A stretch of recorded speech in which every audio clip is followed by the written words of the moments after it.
శ్రీగురుభ్యో నమః.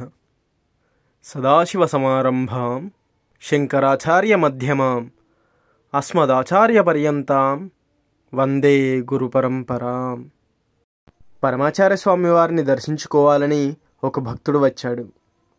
అతను చాలా మానసిక వేదనను అనుభవిస్తున్నట్టుగా ఉంది. ఇక తను జీవించడంలో ఎలాంటి అర్థము లేదు అనే తీర్మానానికి వచ్చాడు. మహాస్వామివారి వద్దకు వచ్చి, ఇంట్లో భార్యా పిల్లలు ఎవరూ నా పట్ల గౌరవంతో ప్రవర్తించడం లేదు, ఉరిపోసుకొని చనిపోదామనుకునే నిర్ణయానికి వచ్చానని చెప్పాడు. అతని మాటలు విని మహాస్వామివారు తన వైపు కోపంగా చూసి, ఓహో, మీరు ఉరిపోసుకోవడానికి నా అనుగ్రహం కావాలని వచ్చారా? అలాంటి నిర్ణయానికే వచ్చి ఉంటే నా వద్దకు రావడం ఎందుకు?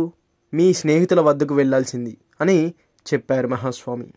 స్వామివారు మాటలు విని ఆ భక్తుడు వెక్కి వెక్కి ఏడుస్తూ, క్షమించండి స్వామి, నాకు వేరే మార్గం కనిపించడం లేదు అని చెప్తూ ఏడుస్తూ ఉన్నాడు.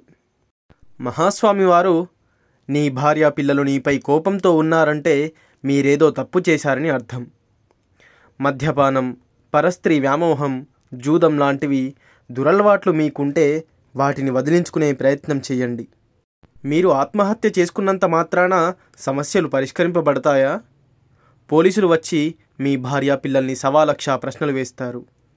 మీ శరీరాన్ని ఆసుపత్రికి తీసుకెళ్ళి ముక్కలు ముక్కలుగా కోస్తారు.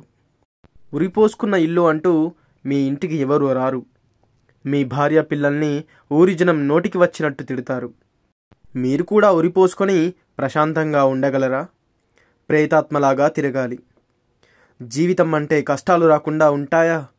కష్టాలు వచ్చినప్పుడే కదా ధైర్యంగా ఉండాలి. ఆత్మహత్య చేసుకునేవారు పిరికివారు, మూర్ఖులు, అసమర్థులు. భగవంతుని ప్రార్థించి ధైర్యంగా ఉండండి. మంచి రోజులు రాకుండా ఉండవుగా అని ప్రేమగా వివరించారు మహాస్వామి. అది విన్న ఆ భక్తుడి మనస్సు కుదుటపడింది. స్వామివారి ఉపదేశం విని తృప్తి చెంది, స్వామి, నాకు బుద్ధి వచ్చింది, ఇక జీవితంలో తప్పు చేయను, ఆత్మహత్య లాంటి ఆలోచన మాత్రం అస్సలే చేయను, దయచేసి నన్ను క్షమించండి అంటూ నమస్కరించాడు. మహాస్వామివారు అతన్ని ఆశీర్వదించి పంపించారు. అపార కరుణాసింధుం జ్ఞానదం శాంతరూపిణం శ్రీ చంద్రశేఖర గురుం ప్రణమామి ముదాన్వహం. సర్వం శ్రీ గురుదివ్యచరణారవిందార్పణమస్తు. స్వస్తి.